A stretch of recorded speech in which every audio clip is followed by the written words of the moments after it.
Let's start the week with a scorching hot take. This Phoenix Suns team is the most championship ready of the Chris Paul era. On today's episode of Locked On Suns, I will tell you why I am saying that. Let's go.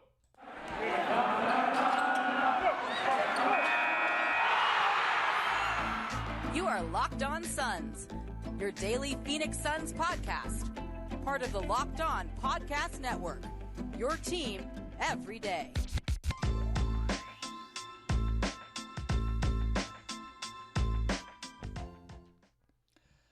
We are back. This is Locked On Phoenix Suns. We are part of the Locked On Podcast Network, and I'm your host, Brendon Kleen, a credentialed media member covering the Suns for the past 6 seasons and a writer at Suns.com and Dime Magazine.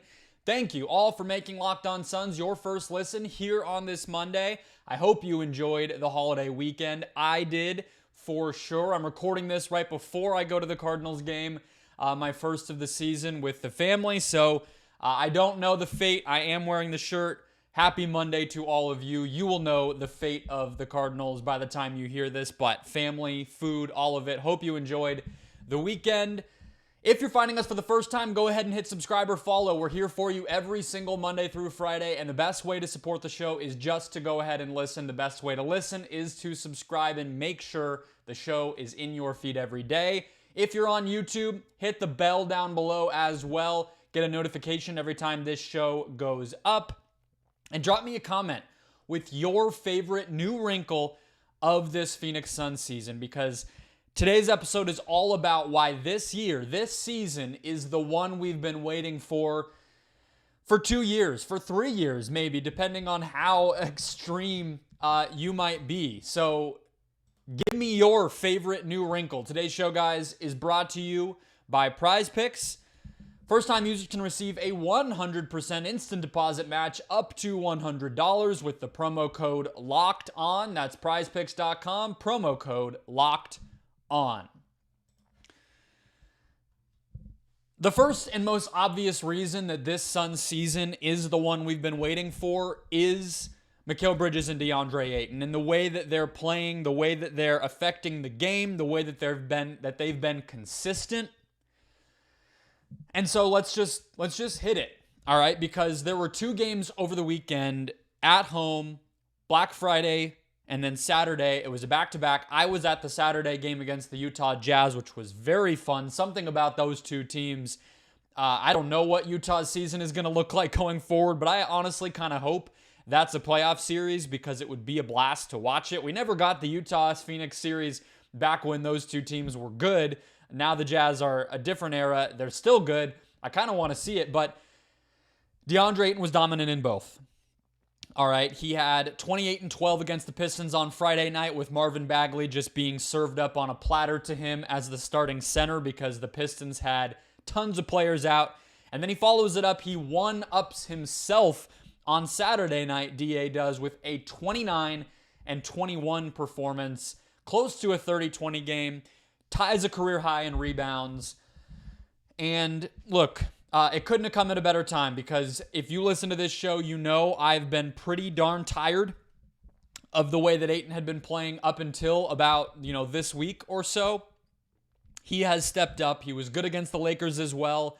He's had some solid performance that he's been able to string together. And on the whole, I think we have to be reasonable and say, even if there is a little bit of inconsistency, and I'm not going to say everything is fixed based on these 2 games, I do think he's developing as a scorer, undoubtedly. We're seeing it more often. We're seeing it in more varied ways. And honestly, just the heights he's reaching overall, even if the season is pretty young still, it's better than he's really ever been, okay? So let me tell you what I mean. He has the highest usage rate of his career since Chris Paul arrived, okay? He's at about 3 free throws attempts per game in November, which I understand the bar is incredibly low, folks, but look, that would stand as a pretty nice uptick for him, and it's something to build on. It's not like you're accepting a center who's 7 feet tall and a crazy athlete only getting to the line 3 times, but if it's Okay, he was at about 2 in October, then it's 3 in November, then you work your way up from there. I think that's a reasonable expectation for him. This weekend, those two games, Pistons, Jazz, were the first time in Ayton's career that he had back-to-back 28-plus point games. All right, so this was not a career high. I believe his career high was in March of this year in, obviously last season against Minnesota. He had a 35-point night. But this was the first time he's gotten this high in the scoring column back-to-back. And not only was it back-to-back games, obviously it was a literal back-to-back on back-to-back nights. So very, very impressive stuff for him to be able to do that. And you look at the season as a whole, Ayton in his career, I looked this up, has not had more than 6 games with 25-plus points in one single season since Chris Paul arrived. He did it 1 year where he had like 11. I think it was maybe his rookie year. But he hasn't done it in a season more than 6 times since Chris Paul was traded here. So 2+ years.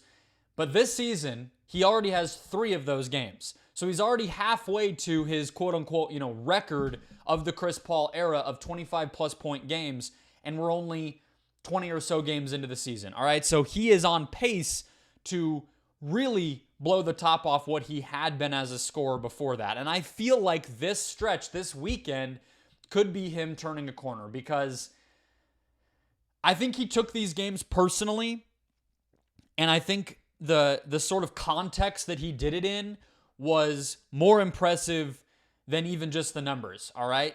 With the Pistons, I feel like Ayton just took it personally that Marvin Bagley was starting at the 5 against him, right? And it's not even about the draft class stuff. I don't think that matters. It's anyone with eyes would be able to tell you Ayton has had a better career than Bagley. I don't think it was like a prove-it game to show I should have been the number 1 pick. It's not about that. It's just Marvin Bagley is a guy who's been injured and inconsistent his whole career.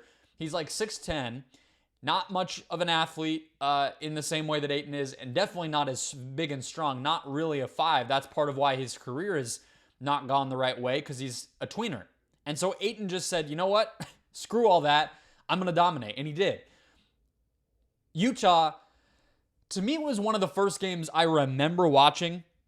Ayton had 9 free throw attempts in this game, and it was one of the first times that you could see him realize, in my opinion, that the Jazz had no option but to foul him. There was a really weird stretch at the end of the game, not the very end of the, closing out the game, but about midway through the fourth quarter, if I'm remembering it right, where Will Hardy, the Jazz coach, put Lauri Markkanen in at the 5 to try to close out the game. He ended up putting Olynyk in at the very end. But that was incredibly bizarre. Walker Kessler, their 7-footer, he's a rookie. He had played a really long stretch to open the fourth, and I guess Olynyk, he didn't want to go there yet, so he just put Markkanen at the 5, and it was like, are you not watching? Ayton is dominating you guys. And there were a few moments there, and then even when Olynyk came back in, where they just had no choice but to play him incredibly physically, send him to the line. And that's big, because it's true. It's always been true that Ayton is going to be able to do that to opposing teams. And beyond that, I feel like a lot of Ayton's other best games have kind of come as a result of the offense being in a flow. Other guys, Chris or Book, getting a lot of attention and Ayton kind of playing off of that, or the defensive strategy of, okay, we're going to switch, and then Ayton's able to take advantage of that. Offensive rebounding nights, like against the Clippers in Game 4, which I think was one of the best games of his career back in the conference finals. But this one, these two, it matters to me that Ayton did this in games where Book wasn't at his best. All right, that's important here. And so he could be turning a corner after this weekend, but even if he has another game where it's just like 18-10 again, this season has undoubtedly been a big success already, and he is developing, even if it is not always as consistent as we like. Let's get to Mikal Bridges. Aggressiveness is the name of the game with him as well, and he has brought that this year. I've talked a lot about Mikal. It's a little easier to see. He wasn't spectacular in these 2 recent games, so I won't spend as much time. But he's at 10 straight games with 10-plus field goal attempts right now, he's 1 away from tying a career high. He's 2 away from breaking a career high of games in a row with 10-plus field goal attempts with double-digit shots. If you add his usage and assist rates together, you get to 28.6%. His previous high was 23.7%. So if you just add up all the stuff he's doing on offense, the possessions that he's involved in that way, he's blowing his previous record out of the water. And he's not just attacking when it's easy or convenient or obvious. And that's the big thing to me. I talked about it with Ayton, that it's sort of like he's not just playing off of other players. I think Mikal, there were a lot of times where, okay, it's transition, or there's a lineup that he's in, or the possession has broken down and there's no choice but for him to go and be aggressive. In this case, I think he's doing it early in the clock. I think he's having sets run for him. I think he's bailing the team out of late clock situations. He's not playing hot potato. And he's doing all of this while averaging 37.1 minutes per game. He still has not missed an NBA game in his career. And he is still defending the top opposing playmaker, adding a bigger workload on offense, as I said, and then being more of a leader on this team. So you can't say enough about Bridges. I think the playmaking and creation were the final ingredient. And to me, he could well be an all-star this season.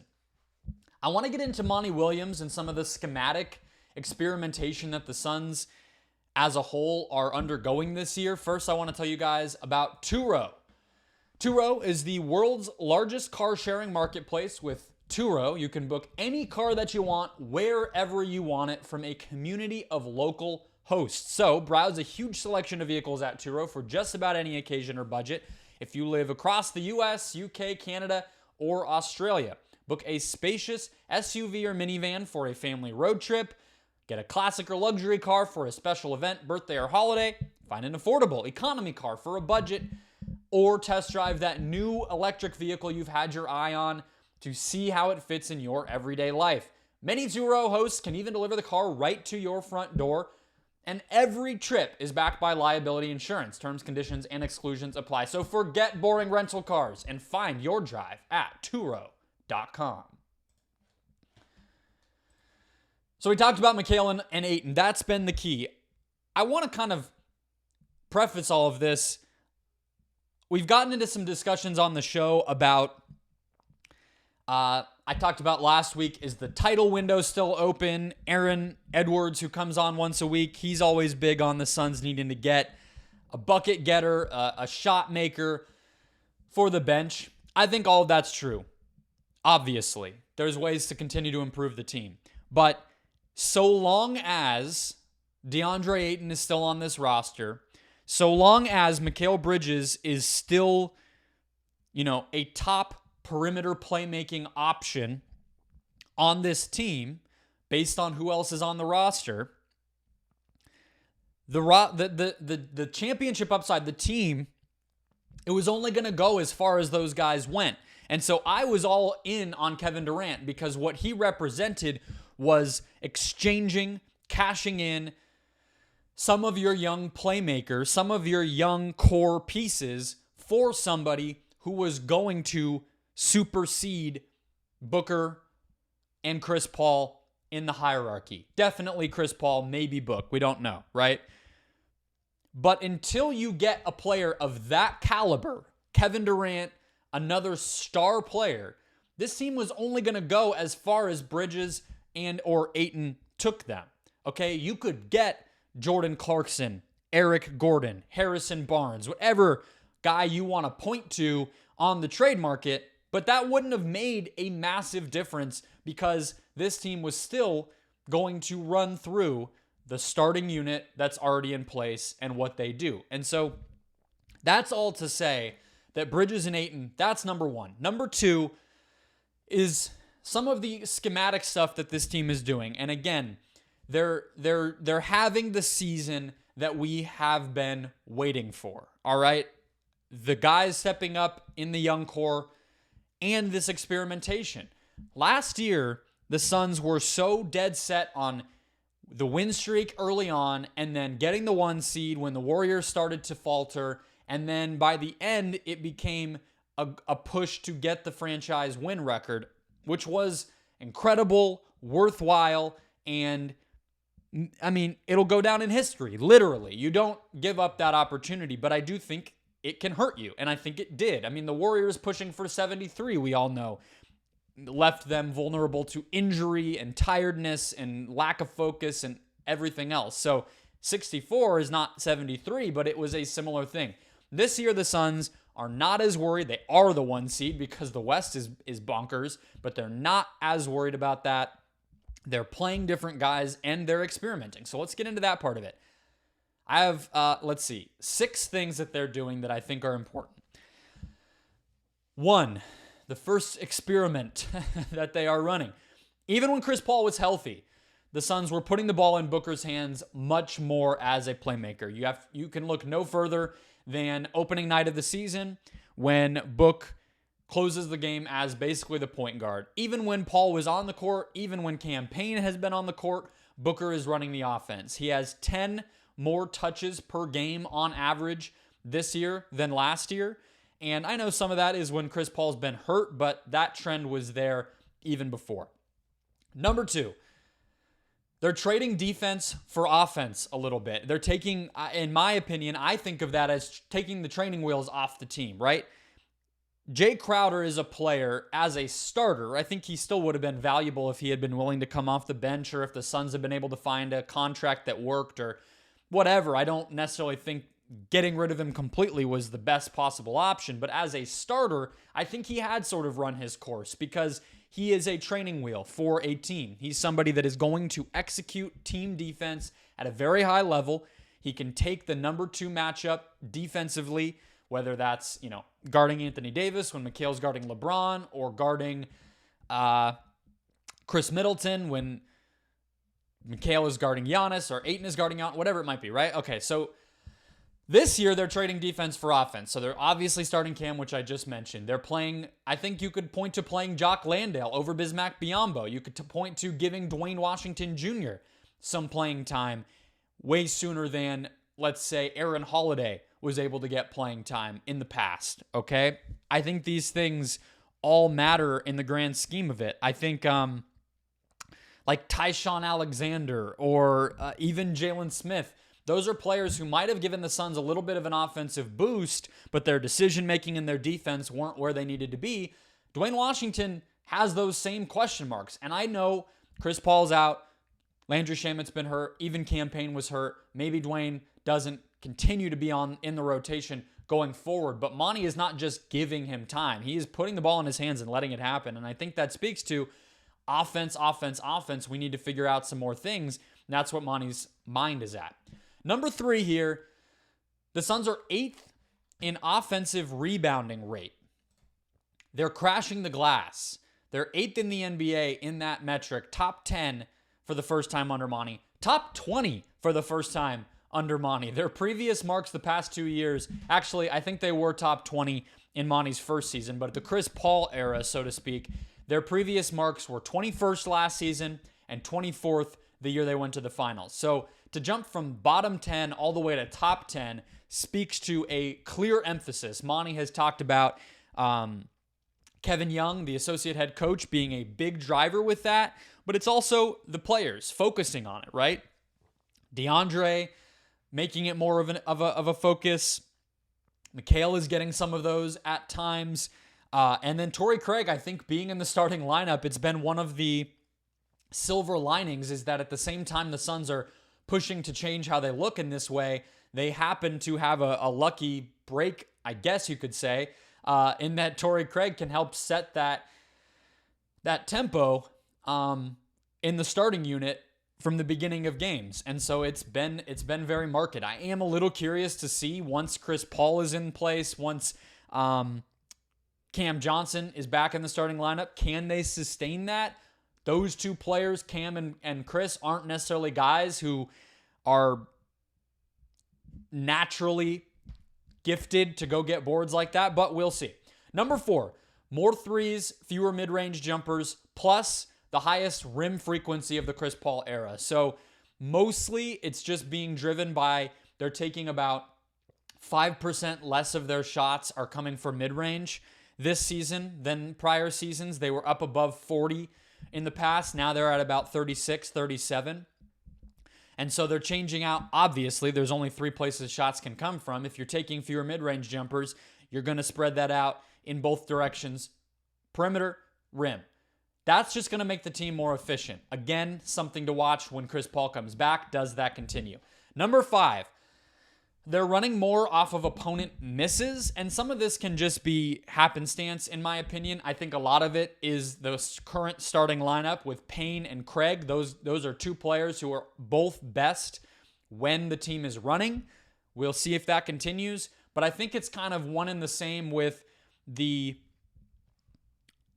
guess it kind of goes against some of the offensive rebounding stuff, right? It's prioritizing less the defensive glass, prioritizing more the offensive glass. But, again, some of this is randomness. We'll see how it plays out. But continuing to push the pace is good. Their seconds per possession is actually much longer than it was last year, but they're pushing in general. They might just slow down once they get into their offense. And then last but not least, we talked a lot about zone defense during preseason. The Suns running that 3-2 zone instead of a 2-3 zone.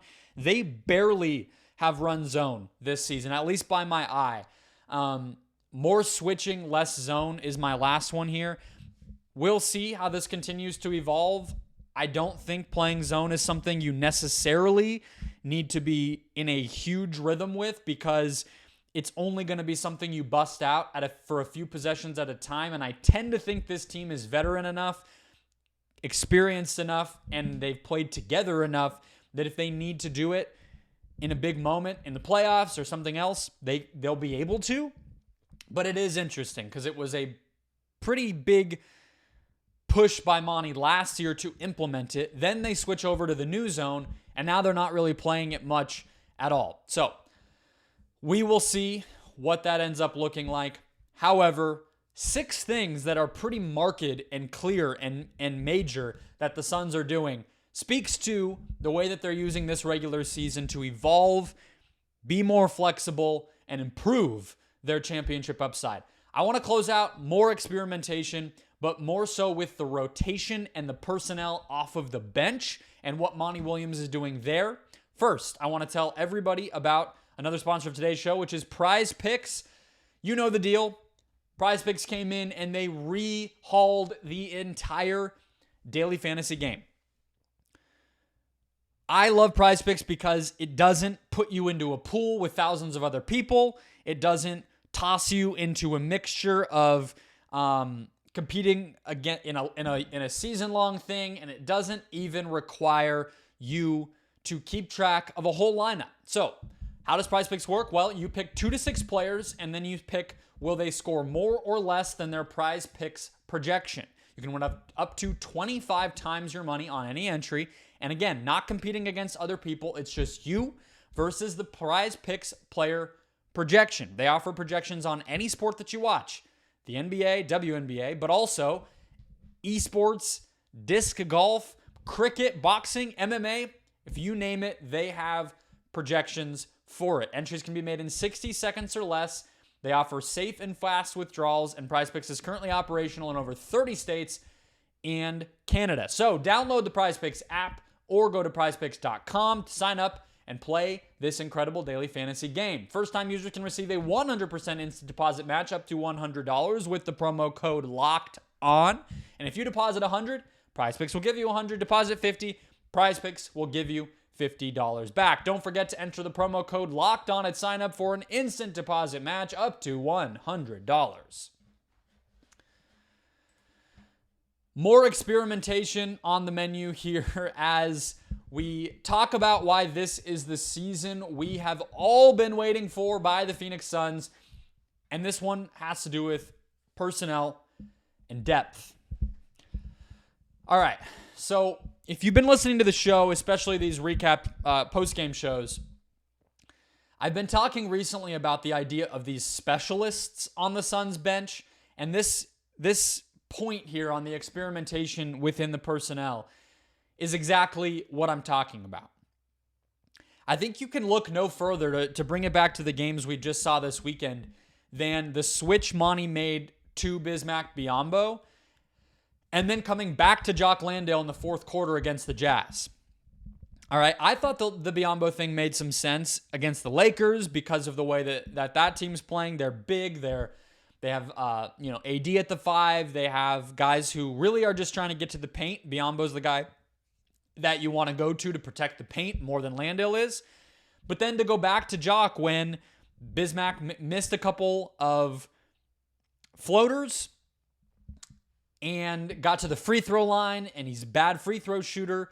The offense wasn't working.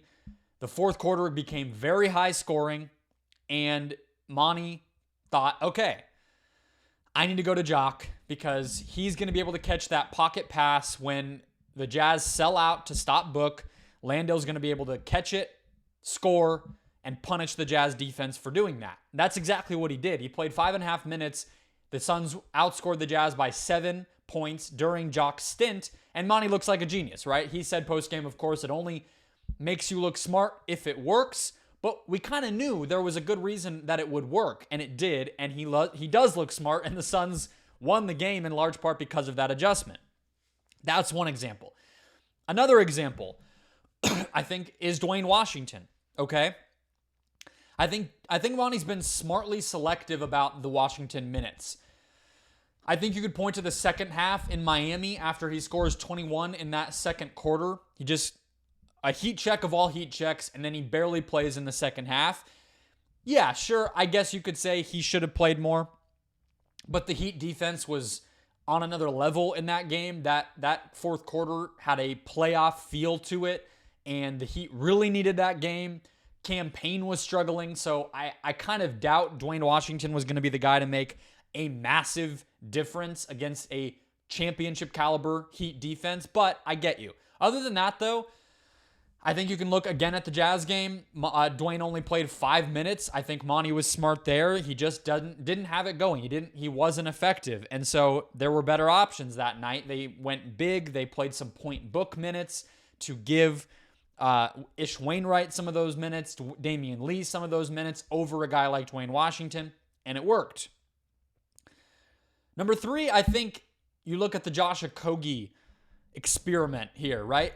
I think Monty's been really smart about playing him for 3 or 4 minute bursts at a time, and he barely ever plays more than 10 minutes, right? I think it gives the opposing defense some time to adjust and play off of Okogie, but it also means that Okogie can play his butt off defensively, play with incredible energy, not be worried about fouls, which is nice.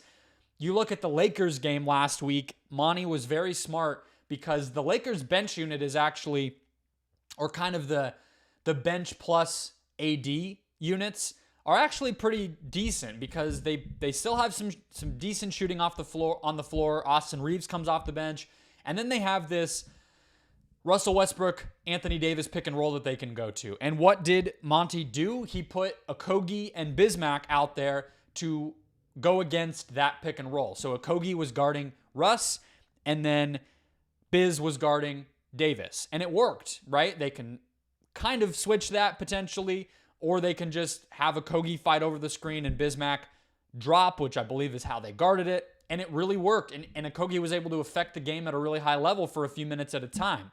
He can also be a guy to defend the point of attack when Mikal needs a break, or just to give Mikal a break and allow him to not spend all of his energy at all times. And that brings us to the other number 4 here. Monty deserving some credit on not being afraid to go super small with Mikal at the 4.